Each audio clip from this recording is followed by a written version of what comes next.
अस्सलाम वालेकुम एवरीवन। आज हमारे साथ फिर मौजूद हैं अब्बास अली मलिक साहब। सर कैसे हैं आप? खैरियत से? बिल्कुल ठीक है, आप बताएं। सर अल्हम्दुलिल्लाह बिल्कुल ठीक ठाक। सर एक टॉपिक पे आज बात करना चाहेंगे, हमारे काफ़ी व्यूअर्स ने भी मैसेज किया है। सर माशरे के अंदर अदम बर्दाश्त बहुत ज़्यादा बढ़ती जा रही है। लोग छोटी छोटी बात पे उलझ पड़ते हैं, बाज़ारों के अंदर, रोड पे, रास्ते में, और वो जो छोटी छोटी बातें होती हैं वो बढ़कर बड़े बड़े झगड़ों का सबब बनती हैं। तो इस अदम बर्दाश्त के हवाले से सर आप क्या समझते हैं कि इसको किस तरीके से ठीक किया जा सकता है, और एक्चुअली ये अप्रोच का डिफरेंस है क्या? अच्छा, ये जो चीज़ आप पूछ रहे हैं ना, ये बेसिकली लिंक करती है किसी भी इंसान के ऑब्जेक्टिव, मकासद या विजन के साथ लिंक करती है। तो मैं आपको एक एग्जांपल देता हूँ कि एक बर्तन जो है रेत से भरा हुआ है और एक खाली है। तो खाली वाले बर्तन को ना जब आप कहीं उठा के रखेंगे तो तब भी उसके अंदर आवाज आएगी, और जो भरा हुआ है ना वो कहीं पे भी आप रखेंगे तो वो आवाज नहीं आएगी जो खाली बर्तन की होगी। और दूसरी एग्जांपल मैं आपको ये दे देता हूँ कि एक इंसान है, फर्ज करें कि वो इस्लामाबाद से ना पेशावर ट्रेवल कर रहे हैं। पेशावर कितना डिस्टेंस होगा? मैं तुम्हें 184 किलोमीटर, 2 आवर्स। और वो पेशावर ट्रेवल करते हुए जाता है, वापस आता है, शाम को घर लौटता है तो उसकी छोटी बच्ची है 3-4 साल की, 5 साल की। वो जाती है, बाबा मेरे लिए क्या लेके आए? तो वो उसके ऊपर शाउट करता है कि आपको पता नहीं है मैं पेशावर से आया हूँ, फौरन पहुंचा हूँ और आप आ गई हो मांगने, पूछने के लिए कि मेरे लिए क्या गिफ्ट लेके आए।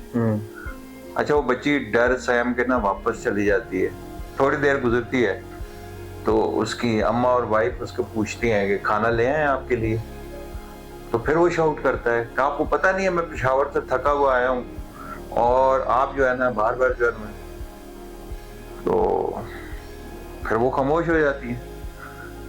थोड़ी देर बाद फिर बेगम आती है, बेगम उनको कहती है कि अभी मैं खाना ले आऊँ आपके लिए। तो वो पूछता है कि क्या पकाया आपने खाने में? तो ये उसको कहती है कि दाल साग जो भी पका हुआ होता है घर में नॉर्मली। तो फिर वो कहता है कि आपको मालूम नहीं है कि मैं पेशावर गया हूँ, इतने दूर से थका हुआ हूँ और आपको अच्छी चीज कोई नहीं मिली जो मेरे लिए बना के रखती? ठीक है। अब एक साइड ये है जो बंदा पेशावर गया है, और एक बंदा है जो अपनी फैमिली को साथ लेके कराची से प्लान करता है कि मेरे पास 15 दिन की एनुअल लीव है और मैं जाऊंगा पाकिस्तान ट्रिप के ऊपर और मैं खुंजराब को टच करूंगा। वो जैसे ही कराची से निकलते हैं और हैदराबाद पहुंचते हैं, और हैदराबाद और पेशावर का एक जैसा सफर है। तो वहां पे जब वो पहुंचते हैं तो रिफ्रेशमेंट ले रहे होते हैं बच्चों के लिए, और पानी वानी ले लेते हैं। तो वो कहीं तक शॉप पे रुके होते हैं। तो बेगम उसको कहती है कि आप थक गए होंगे तो आप थोड़ी देर इधर रुक जाएं, मैं आपकी टांगे दबा देती हूँ ताकि आपका आगे वाला सफर आसान हो जाए। तो कहते नहीं नहीं अभी जरूरत नहीं है, मैं अभी थका नहीं हूँ, मैं सही है। फिर वो ट्रेवल करते हैं, सक्खर पहुंच जाते हैं, और सक्खर जब पहुंचते हैं तो वहां पे वो चाय वगैरह पीते हैं। तो बेगम फिर उसको यही कहती है कि आपने 7-8 घंटे ड्राइव किए तो मैं आप थोड़ी टांगे अपनी सीधी कर लें, मैं दबा देती हूँ, इतना लंबा सफर है और हमने दूर जाना है तो आप मतलब थक गए होंगे। वो कहते हैं नहीं मैं अभी थका नहीं हूँ, हमने बहुत दूर जाना है और अभी तो हम मतलब हमारी जर्नी स्टार्ट हुई है, हमें थोड़ा सा और आगे चलना है। तो रास्ते में बार बार बेगम उसको कहती है मैं ड्राइव कर लेती हूँ, आप थोड़ा रेस्ट कर लें, लेकिन वो नहीं मानते।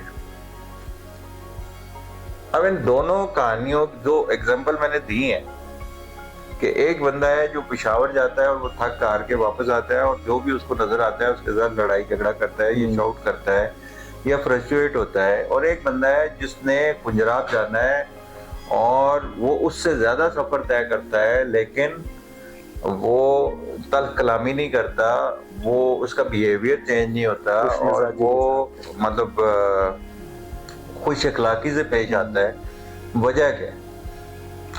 वजह देखने वाली ये है कि जिसकी मंजिल छोटी होती है या जिसका विजन नहीं होता या छोटे ऑब्जेक्टिव वाला जो बंदा होता है, तो वो इस तरह के मामलात में पड़ जाता है। वो सब्जी लेने जाएगा तो पता चलेगा सब्जी वाले से लड़के आ गया। वो मोहल्ले गली में कुछ छोटी मोटी जो है ना एक्टिविटी चल रही होगी, पता चलेगा उसमें लड़ पड़ा है। ठीक है, रोड में कहीं गाड़ी गुजर रही है, उसके पास से गुजरी है, तो वो उसको जो है ना उलझना शुरू हो गया है। ठीक है, तो जो जिन लोगों की मंजिल बड़ी होती है, जिनका विजन बड़ा होता है, जिनके मकासद बड़े होते हैं, जो बड़ी जिम्मेदारियां लेके चल रहे होते हैं, वो कभी भी छोटी छोटी चीजों पे नहीं उलझते। तो यही आज हमारे मुआशरे में अगर देखें तो मैं आपको बताऊं, हमारे यहाँ ना दलेर, और वो उसको क्या कहते हैं, बड़ा दलेर है यार ये बंदा। तो वो कहते हैं ना, अक्ल नहीं थी तो हमारी मौजा ही मौजा थी। तो जब अक्ल आई तो सोचे ही सोचे। तो हमारे यहाँ जो है ना, वो ये कहा जाता है कि जी ये जितना जो है ना वो मतलब बंदा जो है ना, जो मतलब लड़ेगा, झगड़ालू होगा, तो बड़ा दिलेर है यार। ठीक है, वजह क्या है? कोई सोच बड़ी नहीं है, मंजिल बड़ी नहीं है। लेकिन जो शऊर वाला बंदा होगा, जिसको समझ है और जिसको पता है कि मैं क्यों जिंदा हूँ, मैं किस काम के लिए जिंदा रह रहा हूँ, ठीक है, मैंने जिंदगी में क्या क्या काम करने हैं, वो आपको कभी लड़ते हुए नजर नहीं आएंगे, वो उलझते हुए नजर नहीं आएंगे।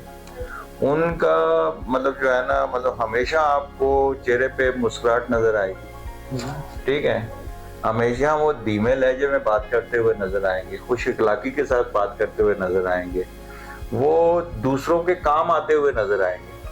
लेकिन जिनके पास कुछ भी नहीं है, जिनकी मंजिल नहीं है, जिनके विजन नहीं है, बसीरत नहीं है, अक्ल नहीं है, शऊर नहीं है, वो आपको लड़ते हुए नजर आएंगे। तो ये है, ये कंपैरिजन। बिल्कुल सही sir, thank you so much. आपने अपने व्यूज शेयर किए। उम्मीद करता हूँ कि हमारे व्यूअर्स को भी इस चीज़ का जवाब मिला होगा।